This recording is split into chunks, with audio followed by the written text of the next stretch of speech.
আসসালামু আলাইকুম। আমি মোহাম্মদ আমানুল্লাহ হোসেন আমান, সিভিল ইঞ্জিনিয়ারিং সলিউশনের পক্ষ থেকে আপনাদের সবাইকে স্বাগতম।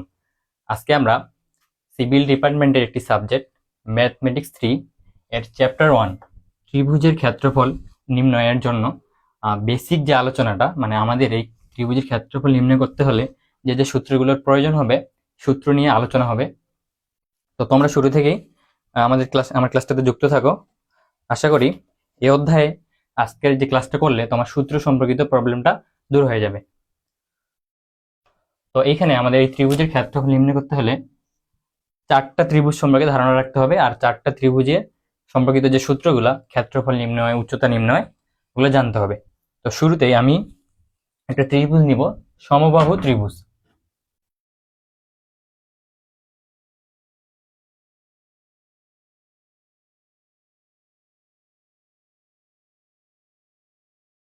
এটাকে যদি আমি সমবাহু ত্রিভুজ বিবেচনা করি, আমি ত্রিভুজের তিনটা বাহু দিলাম, এ বি সি।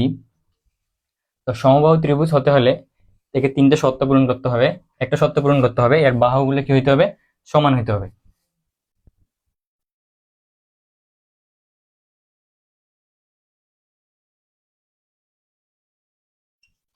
সমবাহু ত্রিভুজের জন্য যেটা জানতে হবে, এদের কি হবে? প্রত্যেকটা বাহু সমান হবে। তো সমবাহু ত্রিভুজ সম্পর্কিত যে সূত্রগুলা, তুমি যদি এই সমবাহু ত্রিভুজের ক্ষেত্রফল নির্ণয় করতে চাও, তাহলে দেখো প্রথমেই আমি বলছি যে বাহু সমান হবে, মানে এই বাহুটা যদি 5 হয়, এই বাহুটা 5 হবে, এই বাহুটা কি হবে? 5 হবে। তো আমরা তো নির্দিষ্ট করে জানি না এই বাহুর মানটা কত হবে, তাহলে আমরা ধরে নিব যে বাহুর মানটা হবে a। তাহলে আমি এবার বলতে পারবো যে এই ত্রিভুজের ক্ষেত্রফল কি হবে। তুমি লিখবা তাহলে যে সমবাহু ত্রিভুজের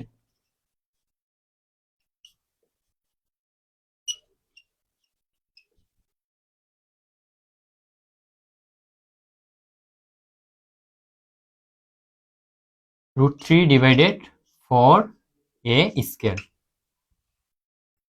যদি তোমাকে বলে প্রশ্নের মধ্যে যে সমবাহু ত্রিভুজের ক্ষেত্রফল নির্ণয় করো, বাহুর দৈর্ঘ্য তোমার দেওয়া আছে, তাহলে তুমি এই সূত্রের মাধ্যমেই সমবাহু ত্রিভুজের ক্ষেত্রফলটা নির্ণয় করতে পারবো। সূত্র আরেকবার বলতেছি, √3/4a²। তো সমবাহু সম্পর্কিত আর কি চাইতে পারে তোমাকে প্রশ্নের মধ্যে? এবার বলতে পারে যে এই সমবাহু ত্রিভুজের উচ্চতা উচ্চতা বা মধ্যমার দৈর্ঘ্য। এবার প্রশ্ন বললো যে বাহুর দৈর্ঘ্য দিয়ে দিছে, দিয়ে বললো যে এখানে সমবাহু ত্রিভুজের উচ্চতাটা কত হবে। তাহলে আমি এবার লিখতে পারবো সূত্রটা, সমবাহু ত্রিভুজের মধ্যমার দৈর্ঘ্য বা উচ্চতা।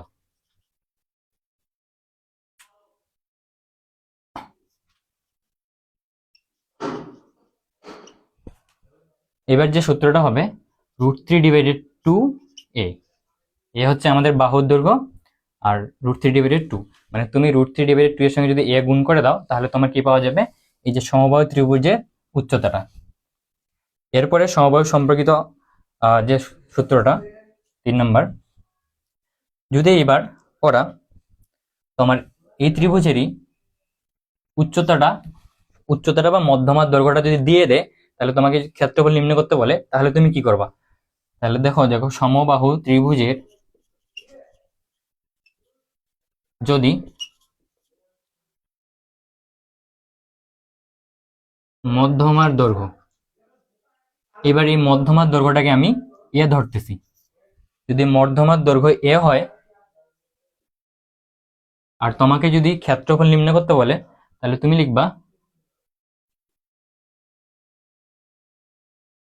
ক্ষেত্রফল সম্পর্কিত যে সূত্রটা লিখবা a²/√3। সমবাহু ত্রিভুজের এই তিনটে সূত্র তুমি যদি আয়ত্ত করতে পারো, মুখস্থ করতে পারো, বা বুঝে থাকো যে কোনটা বাহুর দৈর্ঘ্য, কোনটা হচ্ছে মধ্যমা, তাহলে এই যে সমবাহু ত্রিভুজ সম্পর্কিত যতগুলো মেয়াদ আসবে তোমার এই বইয়ে, সবগুলো তোমার কাছে সহজ হয়ে যাবে, ইজি হয়ে যাবে। তো এইখানে সব থেকে যে ইম্পর্টেন্ট এই দুইটা সূত্র তুমি মুখস্থ রাখবা, আর তোমার অতি সংক্ষিপ্ত প্রশ্নের জন্য 3 নম্বর সূত্রটা লাগবে। এই ছিল হচ্ছে সমবাহু ত্রিভুজ সম্পর্কিত।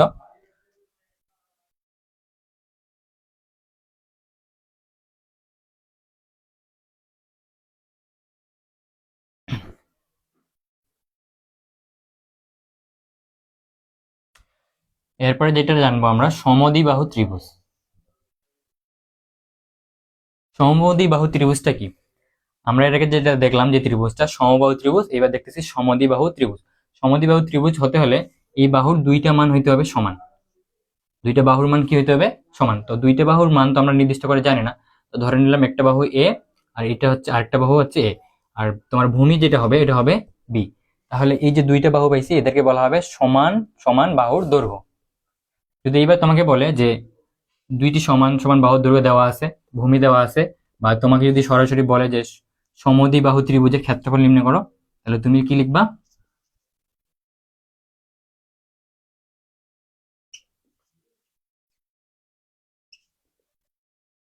তুমি লিখবা যে সমদ্বিবাহু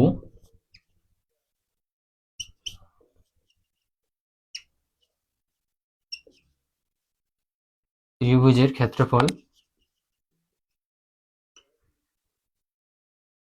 b/4। এখানে বি হচ্ছে কি? বি হচ্ছে ভূমি। b/4 √4a² minus B square. আর এ হচ্ছে তোমার এই যে সমান সমান যে বাহুগুলো ছিল এর কি? দৈর্ঘ্য। লিখবা যে এ হচ্ছে এখানে সমান সমান বাহু।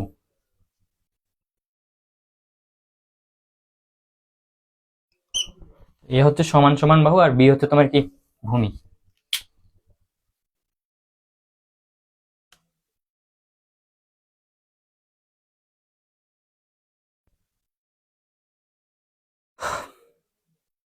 সমদ্বিবাহু ত্রিভুজ দিয়ে যদি প্রশ্ন আসে, এই সূত্রের বাইরে প্রশ্ন আসবে না।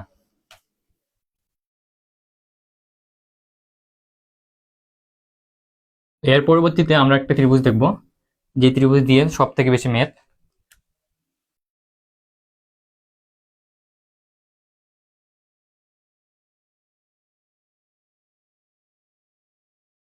তো এই ত্রিভুজের প্রত্যেকটা বাহু হবে আলাদা, মানে বাহুর মানগুলো হবে আলাদা। এই বাহুর মান যদি 5 হয়, এটা হবে 6, এটা হবে 7।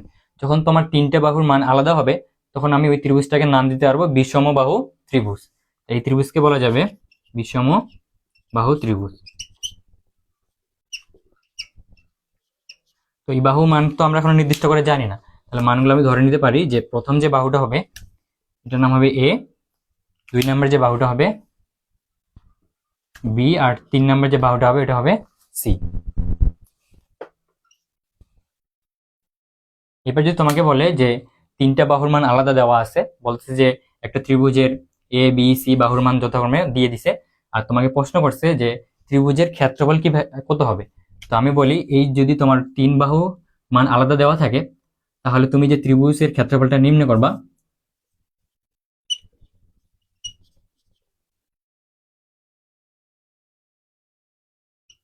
ত্রিভুজের ক্ষেত্রফল নির্ণয় করার জন্য যে সূত্রটা ইউজ করবা এখানে, যে √s into s minus A s minus B s minus C. তো এখানে এ বি ও সি যেটা হচ্ছে তোমার বাহুর দৈর্ঘ্য, কিন্তু এস কি? তোমার কাছে প্রশ্ন আসতেছে না এবার যে এস তে কি হবে? এখানে আমি এস এর জায়গায় কাকে বসাবো? এস তে এখানে তুমি বলবা যে অর্ধ পরিসীমা। এস হচ্ছে আমাদের অর্ধ পরিসীমা। এটা আবার পাবা কিভাবে? তুমি যে তিনটা বাহু নিছিলা ত্রিভুজের, তিনটা বাহু যে পাইছিলা প্রশ্নে, ওই তিনটা বাহুকে যোগ করে দিবা, যোগ করে দিয়ে 2 দিয়ে ভাগ করে দিবা। তুমি যদি তিনটা বাহুকে যোগ করে 2 দিয়ে ভাগ করে দাও, তাহলে কি পাবা? অর্ধ পরিসীমা, মানে এস এর মানটা পাবা।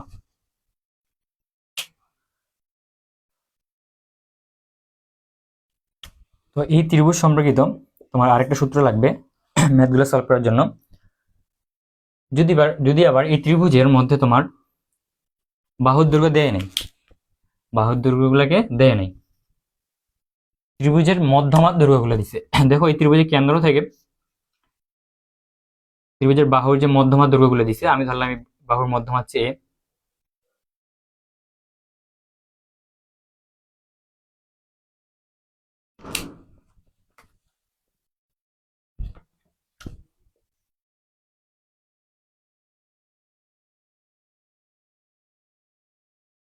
এই বাহুর যে মধ্যমার দৈর্ঘ্য, এই বাহুর মধ্যমা ধরলাম এ, এই বাহু হচ্ছে বি, আর এটা হচ্ছে 3 নম্বর বাহু সি। এদের মধ্যমার দৈর্ঘ্য যদি দেওয়া থাকে, তাহলে তুমি কিভাবে ক্ষেত্রফল নির্ণয় করবা? তোমাকে প্রশ্নে কিসের মান দিবে? মধ্যমার মান, আর বলবে যে ত্রিভুজটির ক্ষেত্রফল নির্ণয় করো। তো ওই সম্পর্কিত যে সূত্রটা লাগবে আমাদের, মধ্যমা দৈর্ঘ্য দেওয়া থাকলে ত্রিভুজের ক্ষেত্রফল নির্ণয় করার জন্য যে সূত্রটা লাগবে আমরা এইভাবে লিখব, যদি মধ্যমা দৈর্ঘ্য এ বি ও সি হয় তাহলে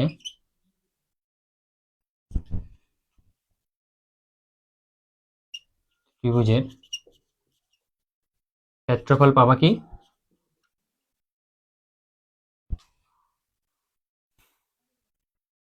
4/3 root over s into s minus a s minus b s minus c।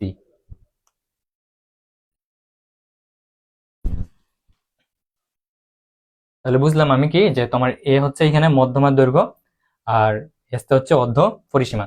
তোমাকে প্রশ্নটা অবশ্যই বুঝতে হবে যে ওরা কি বাহুর দৈর্ঘ্য বলছে না মধ্যমা। যদি মধ্যমা বলে 2 নম্বর সূত্র বসাবো, যদি বাহুর দৈর্ঘ্য বলে তাহলে হচ্ছে 1 নম্বর সূত্র বসাবো। তাহলে তোমার এই ত্রিভুজ সম্পর্কিত এই দুইটা সূত্র তুমি যদি আয়ত্ত করতে পারো তাহলে তোমার কাছে যে রচনামূলক যে ম্যাথ গুলো থাকবে তোমার কাছে ইজি হয়ে যাবে।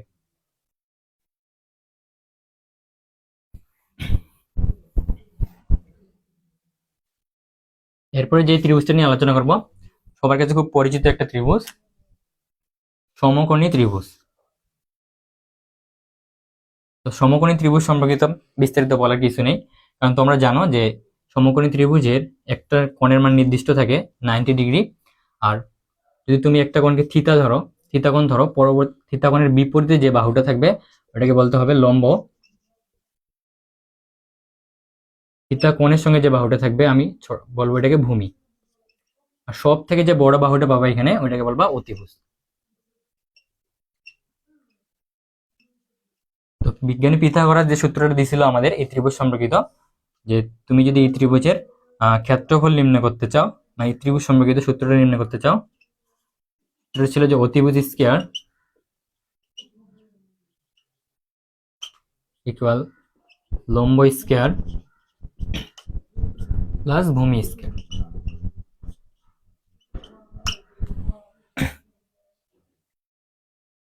যদি এবার তোমাকে থিতা কোণটা এখানে দিয়ে দেয় তাহলে তুমি কি করবা? যখন তোমাকে থিতা কোণটা এখানে দিয়ে দিবে তুমি বলবা যে তোমার লম্ব হচ্ছে এটা আর ভূমি হয়ে যাবে এটা আর অতিভুজ হয়ে যাবে কি এই বাহুটা।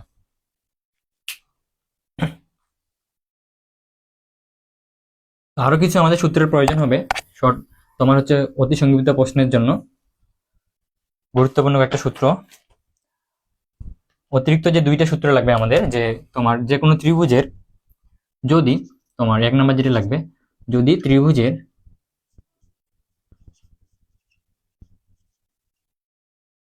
ভূমি, যদি তোমার একটা ত্রিভুজের ভূমির দৈর্ঘ্য দেয়, ধরো ভূমির দৈর্ঘ্যটা ধরলাম আমি এ এবং উচ্চতা যদি দেওয়া থাকে, উচ্চতাটাকে ধরলাম আমি এইচ। ধরো একটা ত্রিভুজ, ত্রিভুজে তোমার ভূমির মানটা দিছে এ আর হচ্ছে উচ্চতা দিছে এইচ। তুমি তোমার যদি এই দুইটা মান দিয়ে দেয় আর যদি বলে যে ক্ষেত্রফল নির্ণয় করো ত্রিভুজের, তাহলে তোমার সূত্রটা যে দাঁড়াবে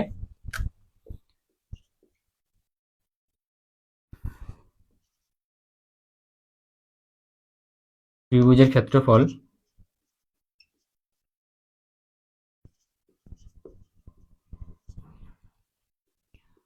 হাফ ইন্টু ভূমি ইন্টু উচ্চতা।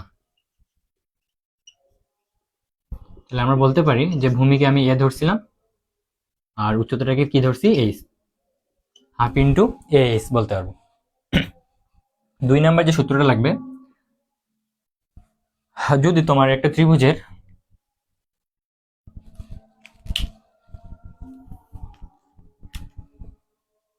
এইবার একটা ত্রিভুজের তোমার দুইটা বাহুর মান দিছে, একটা এ আর একটা হচ্ছে বি, দিয়ে এদের মাঝে একটা কোণ দিয়ে দিছে, কোণের নাম দিলাম আমি থিতা। এবার তোমাকে বলছে যে তোমার দুইটা বাহু দেওয়া আছে আর তোমার হচ্ছে কি কোণের মান দেওয়া আছে থিতা, তো এই কোণের এই ত্রিভুজটির ক্ষেত্রফল কি হবে, এইভাবে তোমাকে প্রশ্ন করছে। তো এই সম্পর্কিত তথ্যগুলো তুমি যদি পাও, কোণ পাইছো আর দুইটা বাহু পাইছো, তাহলে তুমি ত্রিভুজের ক্ষেত্রফলটা যে নির্ণয় করবা,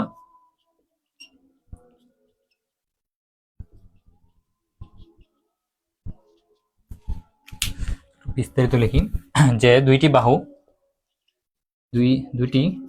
বাহু এ ও বি এবং কোণ থিটা দেওয়া থাকলে ত্রিভুজের ক্ষেত্রফলটা হবে half A B sine theta. তোমার এই অধ্যায়ে এই কয়েকটা সূত্র তুমি যদি আয়ত্ত করতে পারো, মুখস্থ করতে পারো, তাহলে আর প্রবলেম হবে না এই অধ্যায়ে।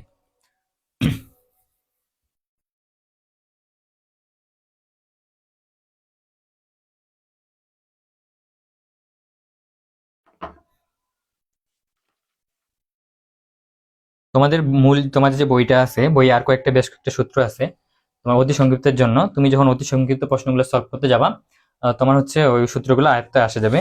তো আমাদের হচ্ছে ম্যাথের জন্য নর্মালি এই সূত্রগুলোই লাগবে। তো পরবর্তী ক্লাসগুলোতে আমরা হচ্ছে এই অধ্যায়ের রচনামূলক প্রশ্ন আর সংক্ষিপ্ত প্রশ্ন নিয়ে আলোচনা করব। আর সব শেষে যে ক্লাসটা থাকবে ওটা হচ্ছে আমাদের অতি সংক্ষিপ্ত প্রশ্ন নিয়ে থাকবে। তো দেখা হচ্ছে পরবর্তী ভিডিওতে। তোমরা সবাই সুস্থ থাকো, ভালো থাকো। আসসালামু আলাইকুম ওয়া রাহমাতুল্লাহি ওয়া বারাকাতুহু।